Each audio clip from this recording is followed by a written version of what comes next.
తెలంగాణ రాజకీయాలు జూబ్లీహిల్స్ ఉప ఎన్నిక వేడితో మండుతున్నాయి. నవంబర్ 11న జరగబోయే పోలింగ్ కు ముందు అధికార కాంగ్రెస్ సిట్టింగ్ స్థానం దక్కించుకోవాలని చూస్తున్న బీఆర్ఎస్, బలపడాలని చూస్తున్న బీజేపీలు సర్వశక్తులు ఒడ్డుతున్నాయి. అయితే ఈ పోరును అనూహ్యంగా మలుపు తిప్పింది కాంగ్రెస్ ప్రభుత్వం చేపట్టిన ఆపరేషన్ హైడ్రా.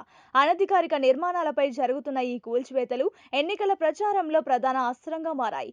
అధికార కాంగ్రెస్ కు ఇదే ఇప్పుడు పెద్ద మైనస్ పాయింట్ గా మారింది. బీఆర్ఎస్ వర్కింగ్ ప్రెసిడెంట్ కేటీఆర్ ఈ ఉప ఎన్నికను కేవలం ఒక నియోజకవర్గ పోటీగా కాకుండా ప్రభుత్వ పనితీరుకు వ్యతిరేకంగా రెఫరెండంగా మార్చేందుకు ప్రయత్నిస్తున్నారు.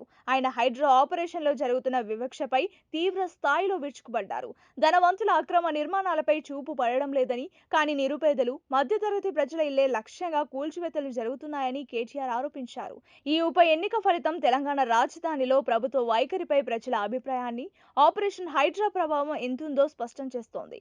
మరిన్ని జూబ్లీహిల్స్ అప్డేట్స్ కోసం మన ఛానల్ని సబ్స్క్రైబ్ చేసుకోండి.